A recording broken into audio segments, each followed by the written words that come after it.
The Solo Show is brought to you, as always, by Victor Naraki Realtor, serving Disney in the greater Orlando area with celebratingflorida.com and disneyatyourdoorstep.com. Coming up on The Solo Show. This documentary truly acts, I think, as a legacy of that studio and bringing that all to the forefront because most people don't really remember it all that well. Stan is back from the island and welcomes documentary filmmaker Dane T from the YouTube channel Big Beautiful Diz to discuss his new feature animation studios documentary Beyond the Glass.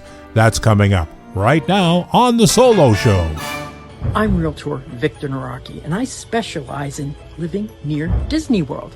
I work directly with you. I'm not a referral agent. A referral agent takes your name, takes your number, and then sells you to a random agent for a stake in that commission. When you call me, you get me, and I am there for you from the initial consultation through to closing and all the steps in between. You get me. Now, if you want to reach me, visit disneyatyourdoorstep.com for all my links, and you will get me. And when you do get Victor, tell him The Solo Show sent you. Ladies and gentlemen, this is our final boarding call, and the doors will be closing soon. Please board quickly and safely. Please stand clear of the doors. Thank you. Broadcasting from the Solo Studios, located nowhere near an island in Fiji, thank God. I've got so many mosquito bites that you can read the story of my life in Braille. Sorry, just got off on a bit of a tangent there.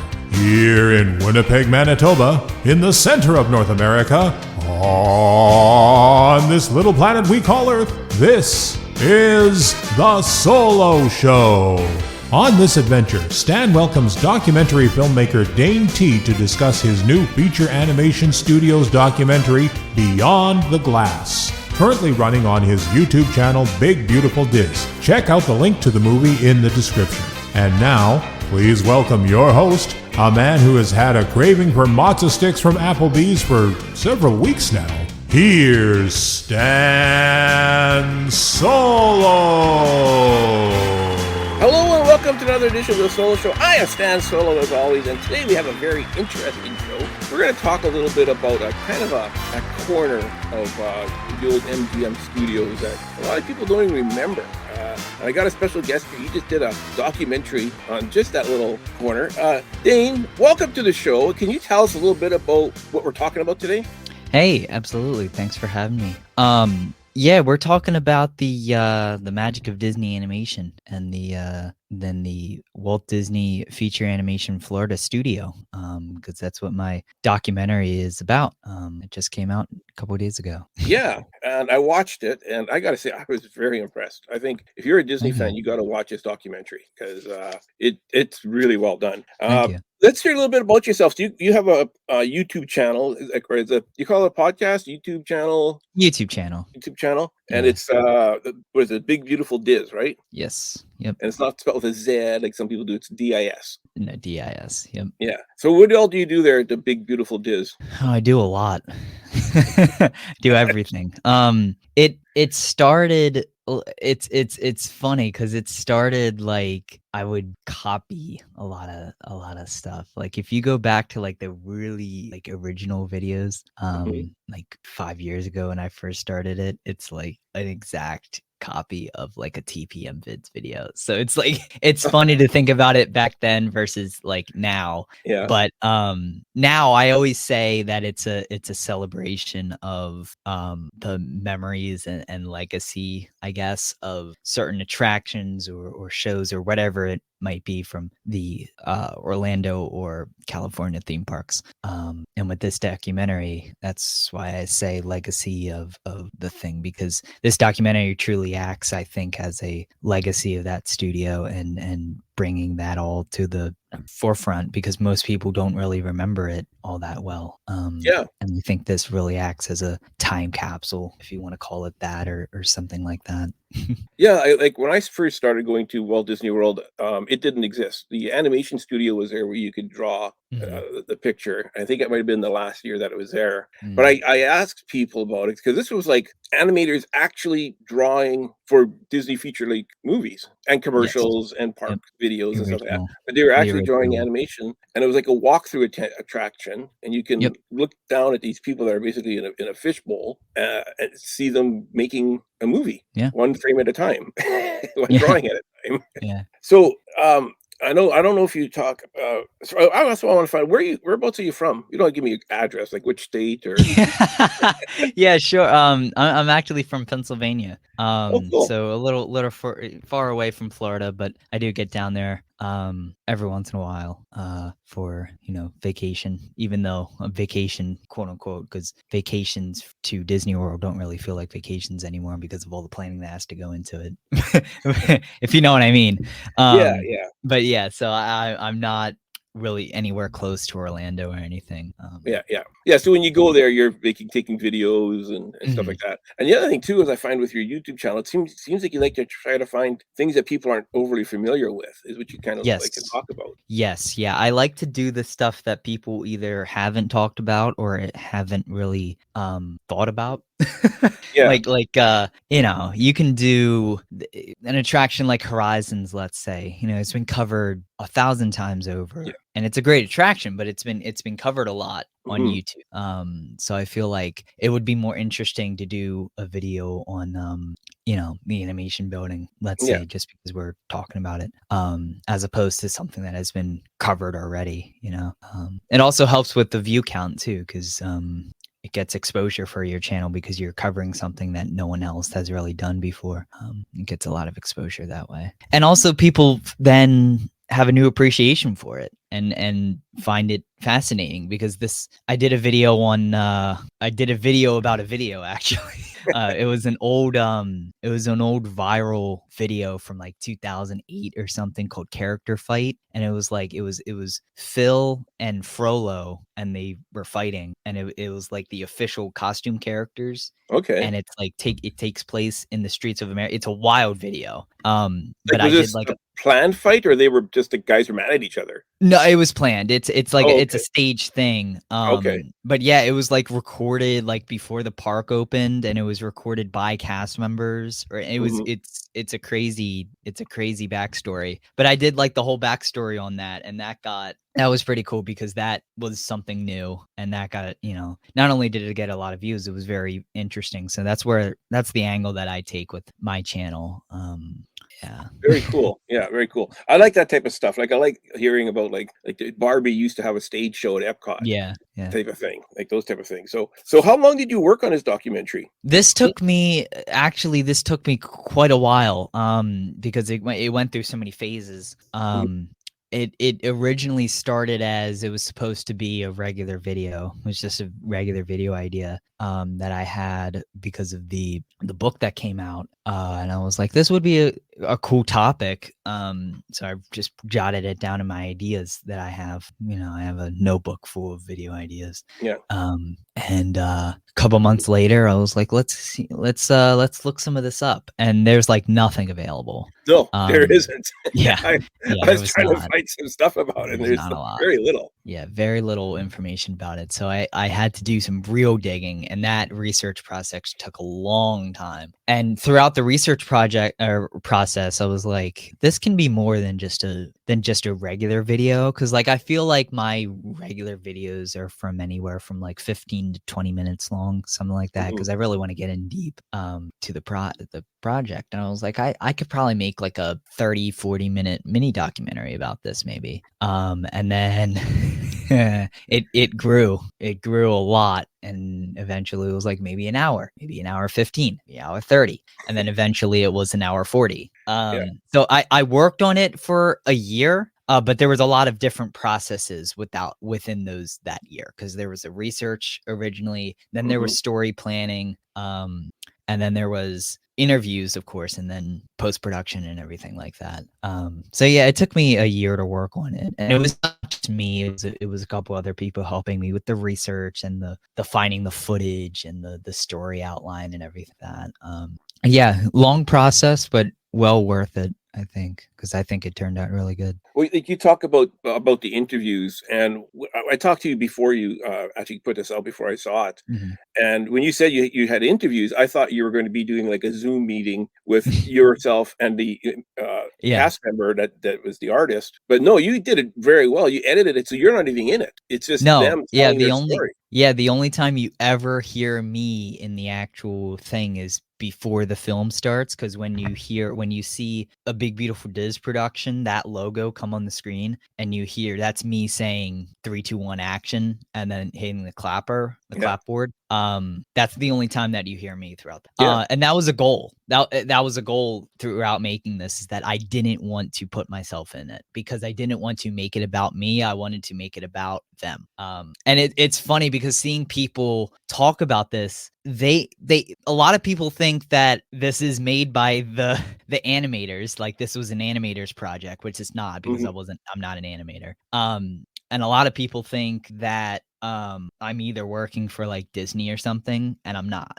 So it's funny because I'm just a I'm just a fan that like decided to make this, and a lot of people think it's like a legitimate either sanctioned thing or has something to do with like the studio making it. It's not at all. I'm just a fan. Well, that's just it. Like after I finished watching it, I think to myself, this should be on Disney Plus. It really is done that well. So Thank you. so let's talk a little bit about now. Was it actually an attraction, or it was It like was a walkthrough? Yeah, it was considered an attraction. And the studio, it had like, not only did it have like 3 lives technically, with like how the attraction, the different phases of it throughout the years. But it was technically owned by 2 different portions of the company, because the studio was owned by Feature Animation. Mhm. And then the attraction side of it was owned by the parks. And Max Howard, who was in the film, had to answer to both divisions, because he was the leader of the studio, but he also wanted a good relationship with the parks and make Yeah. sure that the attraction was run well. So he also had to answer to the executives of Disney World. So that aspect of it, that was one of the major things that is very confusing about when you're talking about that. But yeah, the attraction, the walkthrough portion of it that had like Back to Neverland and stuff like that was an attraction, but behind the glass, that was the studio, and that was obviously from Feature Animation. That's where we're making the movie and stuff. Well, yeah, like that's just it. Like this is like they're cast members, Yeah, and yeah, technically, yeah. yeah. So parks open 365 days a year. Hmm. I don't know. Was it open Christmas Day? Was it open Thanksgiving Day? Like, is there Yeah. animators actually working on those days? Or I I could I know it was see. open. It was open during Halloween. That's honestly a good question that I should have asked them. Is how did holidays work? I assume that maybe it Dude, was every other holiday, like they would have to work Thanksgiving, maybe, but not. I don't know. That's a good question that I assume during crunch time, like maybe when they were making Mulan, they would have to work those holidays, because yeah. during crunch time on movies, like it doesn't matter what day it is, like you have to be working, finish the film. But I should have asked them. Maybe I'll email like Aaron or something after we get off of this and be like, hey, I have another question.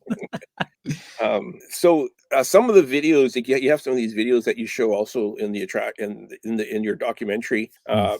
Kind of, it seems like it's a large area. And Yeah. from talking, yeah, but it was also Yeah. seemed like a small space when you're walking through it. So you said there was more behind, and then they Hmm. also had like trailers or something like that they were working on Yeah.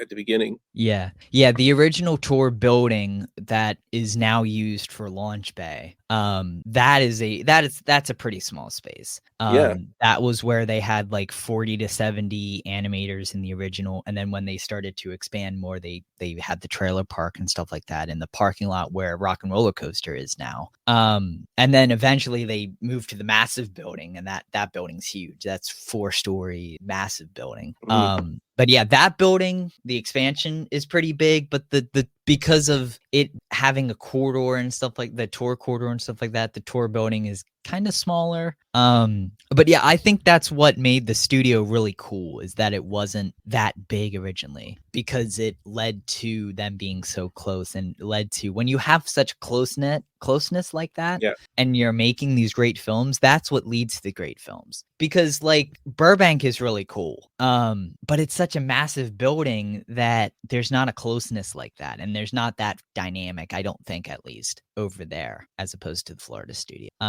So I think that's what led to a really cool environment, and one that's remembered so well.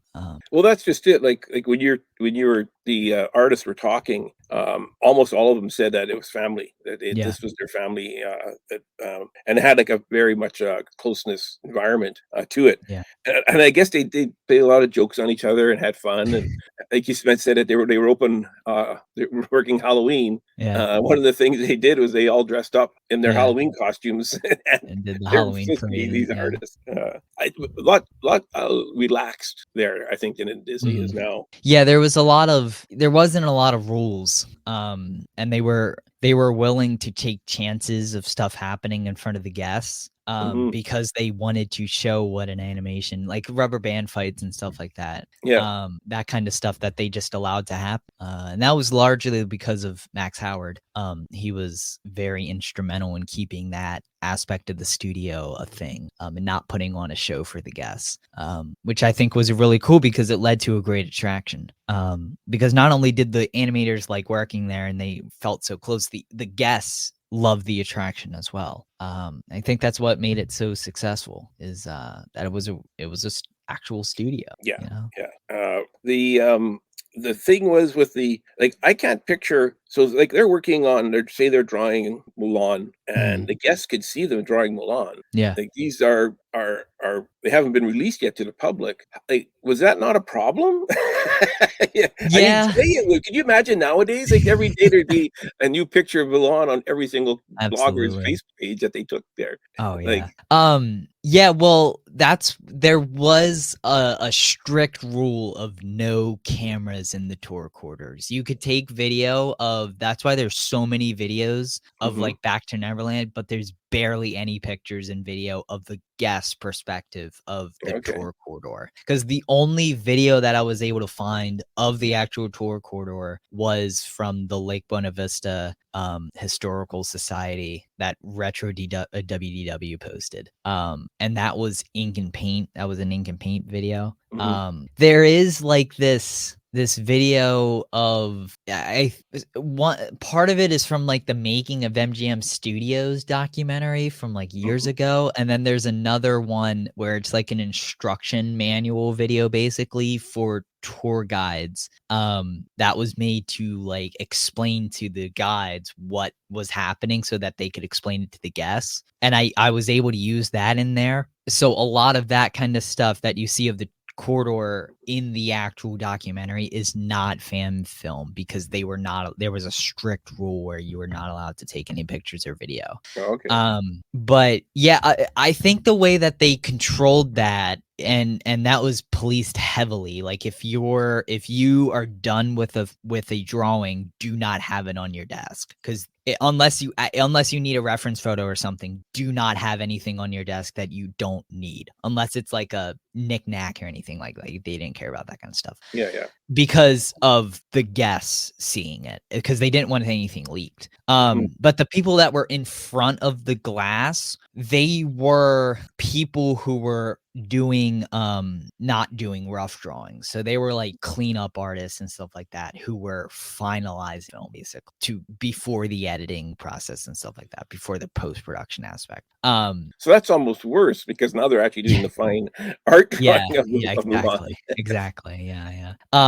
But yeah, stuff that Disney didn't, And even today, I mean, it just looking at like Tiana's Bayou Adventure when Disney doesn't want you to see something, you're not going to see it, you know? So there wasn't anything like that going on. They did a good job of that. But yeah, I nothing really happened that was like horrible in that aspect. So like nobody really talked about that. And even though I asked a couple times, like, did anything happen that was like, it shouldn't have happened? They were like, no, not really. There wasn't any like major accident like that or anything. I think it was a different time back then too. Yeah. I don't think people were as tight as, worrying. And it wasn't, it was before the major internet, 90 to 99 when this was a major big thing. Yeah. So if somebody does sneak a camera in, they take a picture, they're going to show it to 12 of their friends at most. Yeah, exactly. It's not gonna leak. Yeah. So you mentioned that the actual glass wall was in Launch Bay. So whereabouts in Launch Bay is it now? Like what's there now? So Launch Bay, where the meet and greets are now, that's where the studio was. Because if you go into Launch Bay, there's like these steps that you go down, and then the character meet and greets are down these steps. It's like 3 steps. It's not that much of dip, but that's where the studio was. That's where the artist was. So if you go down those steps and you look to your left or your right, you see the windows kind of, and that's the actual glass.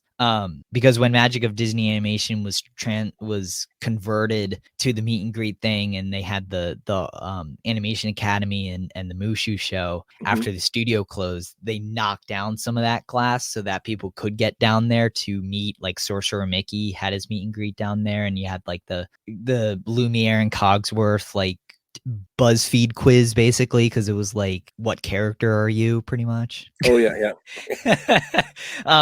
So they knocked down some of the glass for that, and then when Launch Bay came in, they just kept that. But yeah, so some of the glass is still technically there that people can still go see, which I think is really cool. And they still have like the sectioned off computer rooms, which I think they have like a model of like a X-Wing maybe or something. It's like one of the, they have something from Star Wars in those old. Well, I think it's a speeder bike. And, yep. Is it Ray's speeder? No, it's a speeder bike from Jedi. There's two. It's something from I forget what it is, but yeah. So those displays were actually part of the old tour building too. Yeah, which is pretty cool. In the documentary, they talked about there's a lot of celebrities that came through that animation room, and oddly enough, just a funny story here. I'm also on the Grand Circle Tour podcast, and one of my co-hosts, Dan, he was at Muppet Studios one day in the, I guess it was that animation studio was still open, and Princess Diana came in with her sons into Muppet Studios. And he's sitting, and I guess they kind of brought her in through the outdoors or something, rather than having her go through like wait with all the general public, and she kind of came in before it started. Could you imagine? Yeah, and so he kind of snapped a couple of photos of her while he was sitting. He goes, "That's Princess Di." He didn't know she was in the park. And so in the documentary, they talk about when Princess Di came to the animation studio along with all the other. But I thought it was really neat because that's the first thing I thought about. Yeah, I remember Dan telling me about her being in the park. Yeah. That was quite a day. Yeah, I heard that I didn't know that she went to Muppets, but I heard that she went on Great Movie Ride, Animation Building, of course, because that was in the entrance at the time of the back lot. So she went there as well. And Indiana Jones Epic Stunt Spectacular, and then she must have also went to Muppets too. Muppets, yeah. That was quite the. Apparently, that was quite the day. I was obviously not there that day. I wish I was, because it would be amazing to be in the same room with her. Well, I think they were good at whisking her around without anybody knowing that she was there. Even I'm sure they were. He said once he got out, there was a bunch of like paparazzi, whatever. They wanted to buy his camera or his film off of him. Wow. He didn't sell it. Yeah. They weren't able to get in because the way they brought her in was through the outdoors. And that was the same thing with Michael Jackson too. They were very strict with that. Not only at the animation building, they were like, do not act like he's not here. Don't. And I don't think this was Michael Jackson's people saying this. I think this was more Disney. Yeah, Disney being like, just don't talk to him, even though Michael Jackson would go down to the animators and talk to them. Yeah. Just he had no problem, but yeah, they were like, no pictures, no video, even though there were pictures and video being taken. Don't ask for autographs. Yeah, They still do that. I have a friend that's a cast member at Walt Disney World in I'm sure security. they still do that. Yeah, Yeah, it makes sense. You don't want to bother these people, but sometimes they're like, oh, let's take a picture. Yeah. It's funny. It's funny the worry that goes into that kind of stuff, but then the people are so nice that it's like it doesn't even. Like I was saying, I have a friend that's he's in security, and George Lucas came to the park one time, and he was basically told, you're not asking George Lucas for his autograph or because he knew ahead of time, being in security, in Disney security, that was what was going on that day. The other one too that was interesting was, I think, President Carter. Yeah. I think he gave a speech at Magic Kingdom or something one night in like 94, 95 or something. And he was at Disney World with his family around Christmas, I believe, because they showed, I remember Max telling me that they showed Beauty and the Beast for him. And I think that was probably the newest film at the time, so it would have been like 94. I think he said it was at Christmas time. But yeah, so there was presidents, princesses, entertainment, sports, athletes, I believe were there. It was like anyone who was anyone probably went to this thing at something. It was really cool. Well, even like the CEO of Disney would have came. The CEO. Eisner would have came and stuff like that. Absolutely. Members of the Disney family, like Roy, he went there numerous times. Yeah. You have a lot of footage. Where did you get the footage from? Like, did one of the cast members give it to you? Like, there was like the Halloween party and the Christmas party. Yeah. You got to watch the documentary to see these videos. Yeah, the footage was supplied by a very nice animator, actually, who worked at the building, and he was like the video guy. And then Merritt gave me a lot of the pictures, and then other resources, like public resources, gave me a lot of the other stuff. But primarily, a lot of the video footage was an animator that supplied a lot of that. Yeah, that kind of makes the documentary too, because you got these pictures going as the voices are. Yeah, absolutely. It makes it come to life. Yeah. Where did you find the animators? Like, did you find one and they said, "Oh, I can hook you up with someone else"? Or that happened? Yeah, that happened a lot. It was like kind of going through their inner circle that this was happening, and that if he reached out to you, kind of like say yes, kind of thing. I kind of found names really, and then just use LinkedIn a lot. That's a good resource for trying to reach out to people. Found emails, and word of mouth really helped too. Because I wouldn't have gotten there. I would not have gotten Aaron Blaze involved if it wasn't for Chuck. So I gotta give a shout out to Chuck Williams for that. I'm also I'm very thankful that I was able to get Mark Henn involved with this, because he's a guy that he's a Disney legend, and he was pretty hard to get in contact with, but thankfully I was able to, and very nice guy. Same thing with Bob Weiss. That was kind of just like a Hail Mary kind of email. That was like, okay, I found it, because it's like on his company's website. I won't say the company's name, but his email is kind of public. Okay. Do not email him if it's not for business, please. That's not the reason I'm not saying the company's name. It's easier to find than some celebrities, but please do not email him unless it's for business only. Can you draw me a Goofy? Yeah, exactly. Mail it to me. Yeah, but it was an honor to be able to talk to him too. So yeah, that's kind of how that happened. Connecting with people was it was harder in the beginning. It was harder in the beginning, but connecting with people was like, that was harder in the beginning of the process, but then it was much easier. Yes, much appreciated. I don't want to talk about everything that's in the documentary, but something that I found really funny was the artist. So not only could the people see in, it's not a one-way mirror, they could see out. So if there's a pretty girl, these are all single guys, happen to be standing there looking at them. They had a code word or something they would say, so that all the guys would turn and look. They did, yeah. And then it would go down from department to department that there was a pretty girl coming down the tour corridor, and yeah, apparently that happened a lot. Yeah. It's so funny to think about. And yeah, the code word that is in the film too is actually the code word that they used. Oh, cool. Which is funny. It's a funny we won't spoil it here. You got to watch the Yeah. video to see it. It's That's a funny too, reference. Yeah. Who got chosen to be on display? I guess you said like it was the people that were doing the fine art, the finalizing. Yeah. They were the ones that were kind of chosen. Yeah, it was chosen. They were chosen. This is a good question actually, and one that I don't necessarily know the answer to, but I think it was based on the role in the film. Because people's desk moved around a lot. So if you were editing, scene planning, and ink and paint when that was a thing, then it was later caps. But the computer people, and then people in actually right up on the glass were usually clean up and Like the in-betweeners, maybe? Yeah, in between. Yeah. Yep. Yeah. And final check and stuff like that. Yeah. So it was based on role in the film, because usually people who like Mark Henn, who were in charge of the characters and designing the characters, had their own offices and weren't necessarily in front of the glass. Yeah.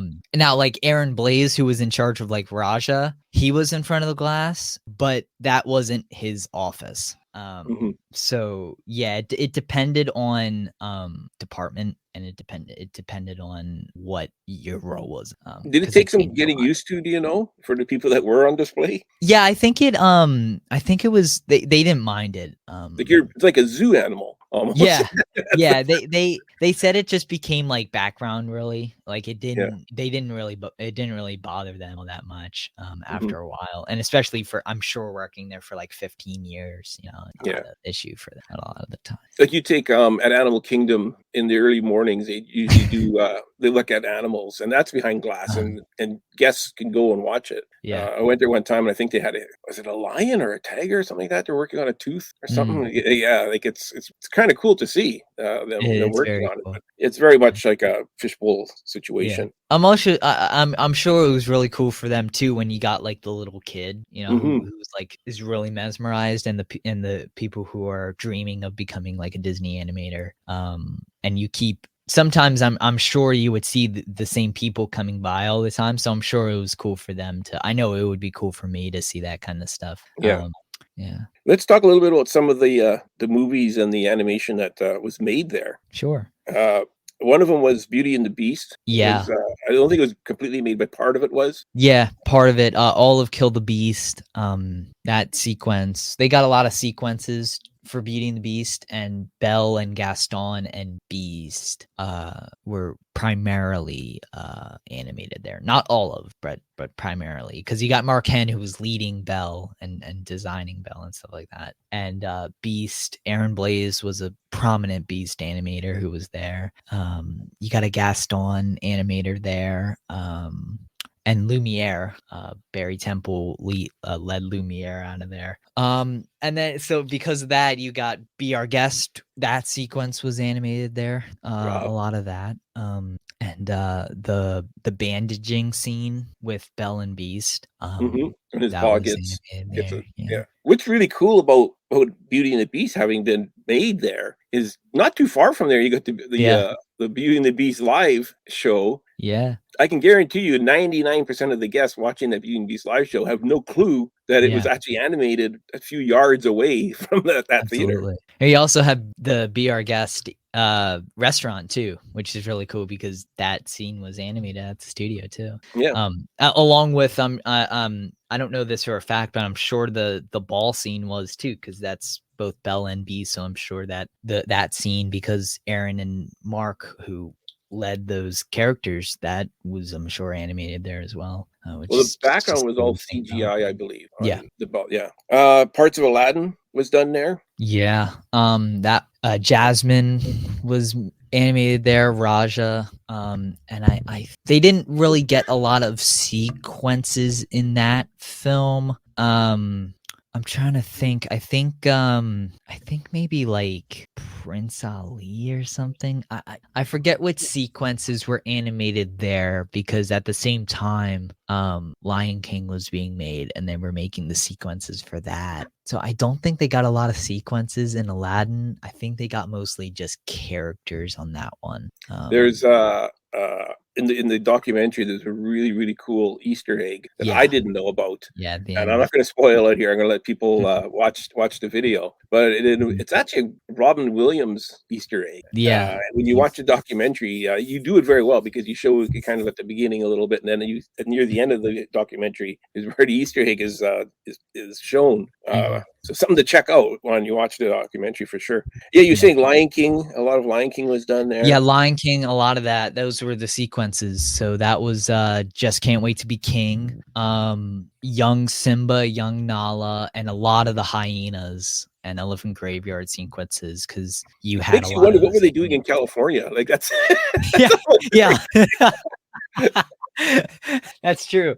They did the lions, the hyenas, the giraffes, the antelopes, the camels, the zebras, Yeah, the honestly, hippopotamuses.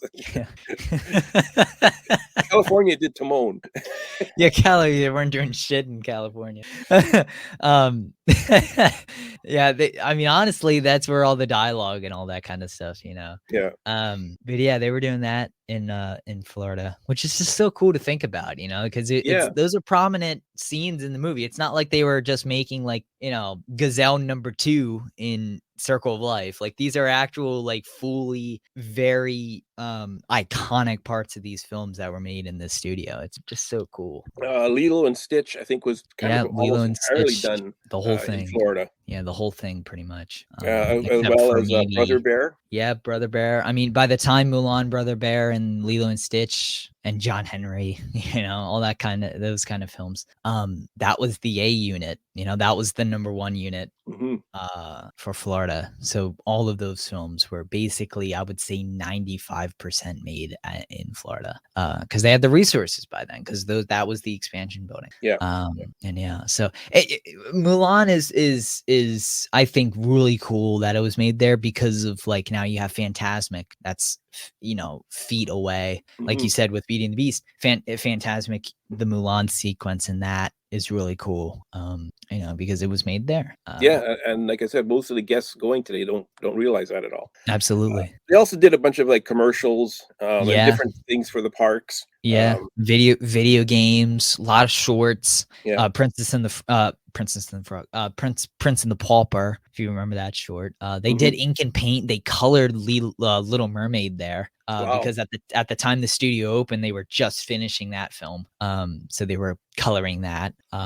What was the other John Henry, like I said, but what was the other short? Yeah, Runaway Brain. That was it. Okay. If you remember that short, the Mickey Mouse short, which is a great short, that was made partly there and also at the Paris studio, because that studio had opened by then. Yeah. So Disney's plan was to have a animated movie come out every year, but it takes basically 2 years to animate a movie. So their thought process was California can do one year and Florida can do one the following year, and they could just keep going back and forth, which I think is brilliant, because it's now a great you have idea. these animators in California wanting to do a better job than the animators in Florida. The animators in Florida are going to want to be doing a better job than the animators in California. Yeah.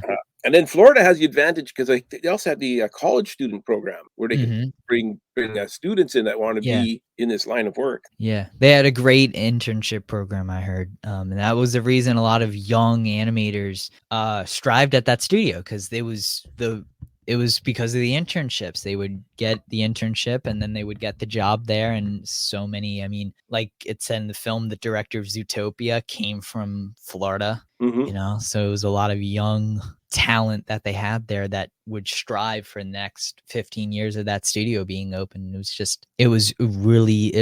like college sports, it's like you gotta hone your craft and then you go to the NFL. So it was kind of like that. The Florida studio is the college football, let's say, and then when it closed, unfortunately, a lot of them, some of them, I shouldn't say a lot of them, some of them went to Burbank, and in Disney's eyes, not in mine, but in Disney's eyes, the Burbank is #1. Mhm. So that's like kind of like the NFL going to the bigger Yeah. movies, kind of. So Disney actually built this four-story building, Yeah. kind of right in behind the, where it is now Tatooine Traders. That building's still there, I assume? Yeah, behind Launch Bay. Yes. Yeah, it's still there, and they don't do anything with it, It's just basically. sitting empty right now? It's kind of a spoiler what it is now. Okay. I mean, all it is I guess I'll say it. It's just a note at the end of the film. It's offices, so basically Okay. nothing. Yeah, Because yeah. it's not like I mean, they have like it's not even like the president of Walt Disney World's office is in that building, because like all that stuff is near Springs. So Mhm. it's basically nothing there because it's just corporate offices. Man, oh man, It's yeah. not even the important corporate offices, as far as I know. I may be wrong on that, but as far as I know, Yeah. it's not even the Kinda like important what's gonna happen stuff. to Star Cruiser next month. Yeah, honestly.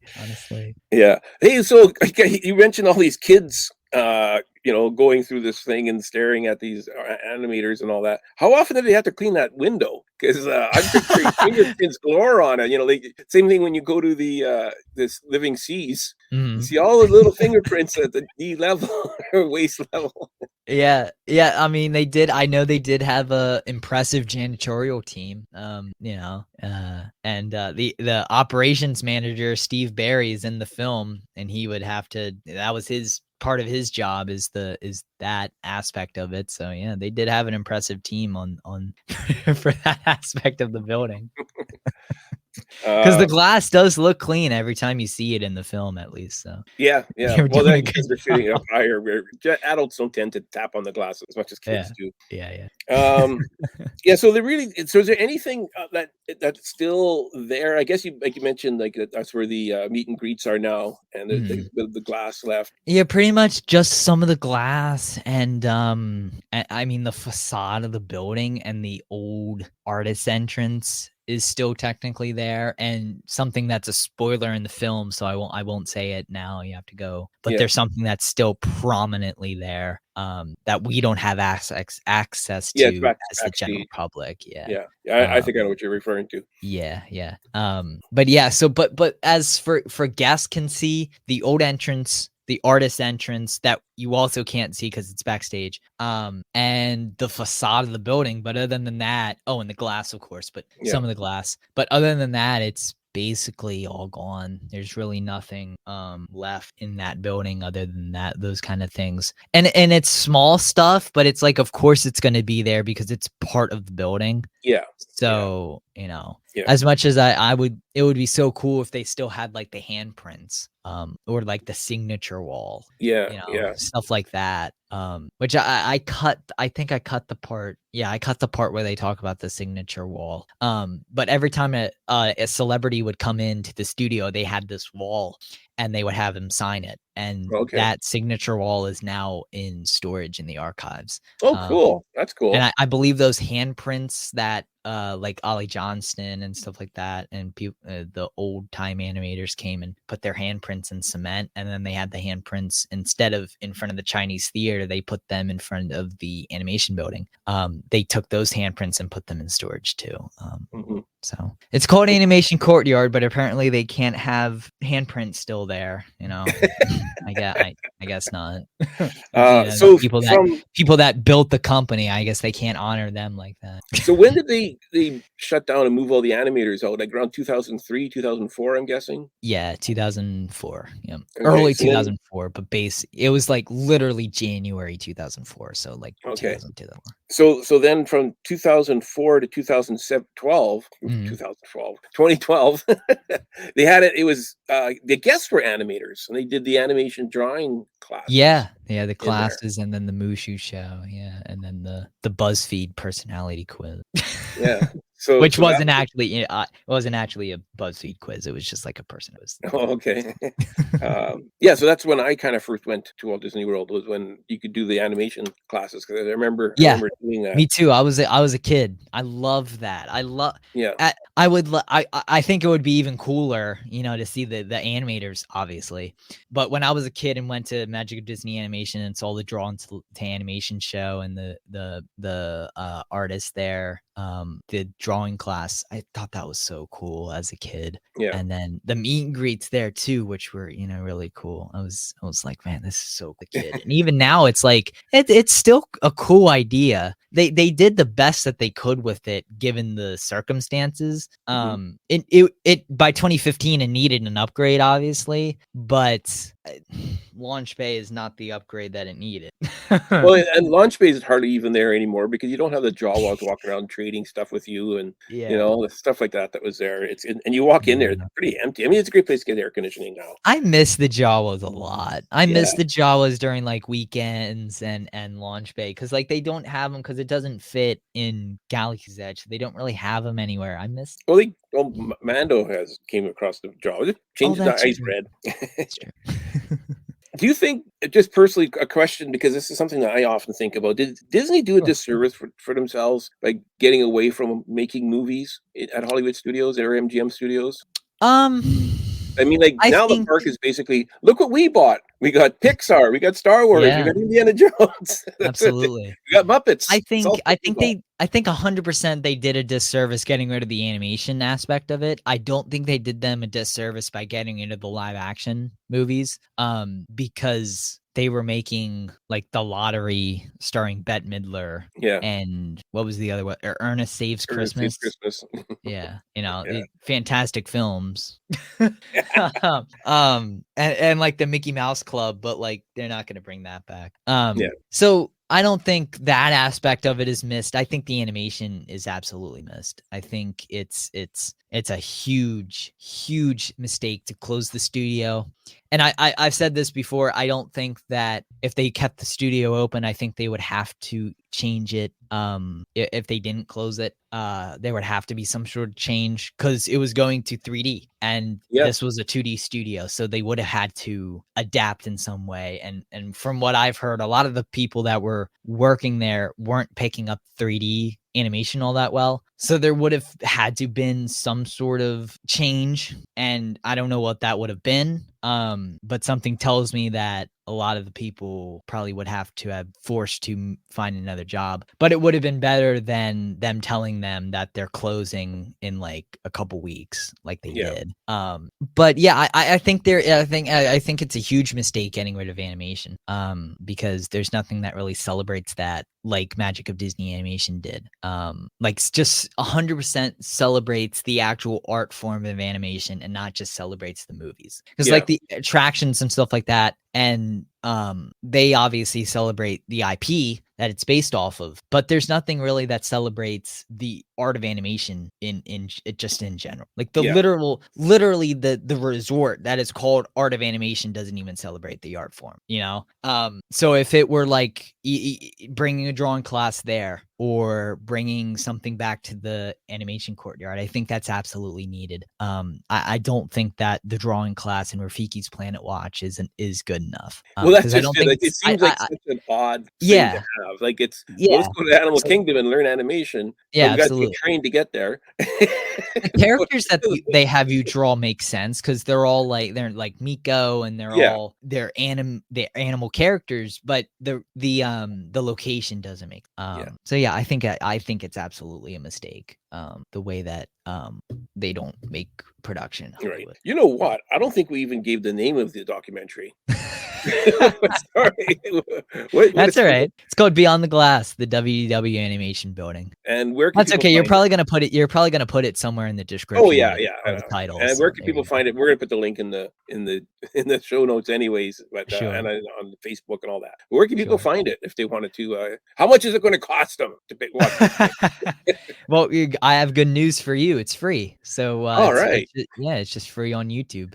You can just go to youtube.com/bigbeautifuldiz, and it's right there. And there's even better news. I don't even have some people put like, oh, if you want to thank the filmmaker or anything, you put like a Venmo or PayPal. I don't have anything like that in my description. If you do want to support me financially like that, it's 100% your choice. I'm just saying this because it's in the description. Either go to Patreon or TeePublic, because there's merch available for the film there. But of course nobody has to do that. I'm just putting it out there since we're joking about the financial aspect of it, because it did cost a little it cost a little bit to make this, but not much. So it's all good. So what are your plans for your next venture like this? Are you going to do another one like this? It took a lot of work. Yeah, I haven't even have time to think about that. I'm probably just, I think I'm gonna take some time off here. Maybe take a couple months break, maybe for the summer, and then come back and start making regular YouTube videos again, and maybe next year have another big project out, because I like to do a big project a year. This is bigger than anything I've done previously, but I think looking at next year, it would be cool to do like a series or something. I've been really wanting to do a series about Walt's time in the company. So I think it would be really cool to do a series like that or something.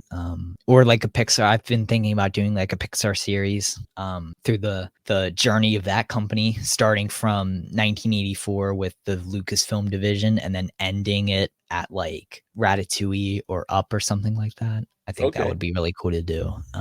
But yeah, we'll cross that bridge when we get there. All right. Well, keep me informed about what's happening with your projects. I got to say, you did a really good job on this documentary, and thank you. Don't think I got any commercial break when I was watching it on YouTube. I don't think you shouldn't have. Which is nice, because I'm getting so annoyed with YouTube videos, because I get more commercials on YouTube than I do on network television. At the time, it seems. Yeah, I know that I turned off ads during the actual video, but I think they're pre-rolling the ads. That's at least as far as YouTube Studio is telling me. I don't remember seeing any ads. And it's like an hour and 40 minutes, so watch it on your television. That's the best way to catch this thing. And everything it's the copyright is all good too, because like the music in there is actually I own all the music to it. Nice. So all monetization is good, Yeah, right on. Even though I'm not getting that much from it, because I don't get that much from YouTube. Well, I want to thank you for coming on here, Dane. This was thank you for having me. This was fun. This was a lot of fun. So check it out, Behind the Glass, and Ken, take us away. If you have a brilliant idea for a future edition of The Solo Show and would like to take your turn in the guest host's chair, then drop us an email at thesoloshow01@gmail.com. Tell us your idea for the show, and we'll contact you about a date and a time for you to join us. If you would just like to keep the conversation going or have a comment about a previous show, then visit us on Facebook at The Solo Show. All logos, sounds, and songs that are made by and for Disney and its affiliates are owned solely by the Disney Corporation and are not, nor are they intended to be, the ownership of The Solo Show podcast. We hope you'll join us for the next adventure on The Solo Show. Thanks for listening, and bye for now.